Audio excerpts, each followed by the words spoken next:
છેલ્લી વાત કહીને મારા શબ્દને વિરામ આપું છું કે વારે ઘડીએ પાકિસ્તાન કીધા કરે છે બાજુમાં કે અમારે કાશ્મીર જોઈ છે. કાશ્મીર એને ખબર છે કે અહીંયા મણિનગર થી પાલડી સુધી BRTS ની બસમાં કોઈ સીટ નથી આપતું.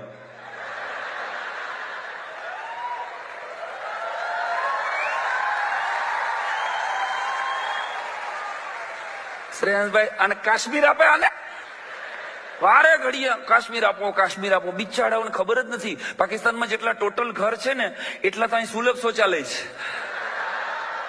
અરે રે આખું જેટલું ટોટલ બજેટ છે ને પાકિસ્તાનનું એટલા તો જીઓના સિમ કાર્ડ વેચાય છે.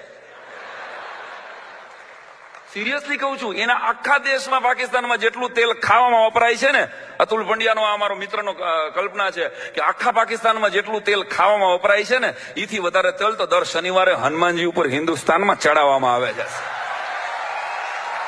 ઈ દેશના આપણે વારસદારો છીએ સાહેબ. વારે ઘડીએ એટલે આપણી વાત યાદ કરાવી દઉં. બહુ જૂનો ગરબો છે આપણો, પાવલી લઈને હું તો પાવાગઢ ગઈ. ગાવું પડે, નો ગાય ને હાહુ ના હમ. છેલ્લી કડી આપણે કઈ સંગીતની જરૂર નહીં. હાલો એક સાથે, પાવલી લઈને હું તો પાવાગઢ વાળી મને મને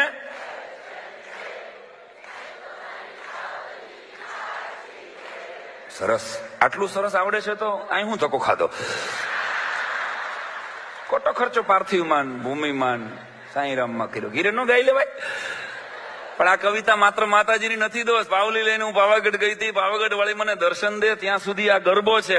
પણ જે છેલ્લી લીટી છે ને કે નહીં તો મારી પાવલી પાછી દે, આ ઈ ગુજરાતી પ્રજા જે માતાજી પાસેથી પાવલી પાછી માગી લે. આનું ડેરિંગ તો જો યાર.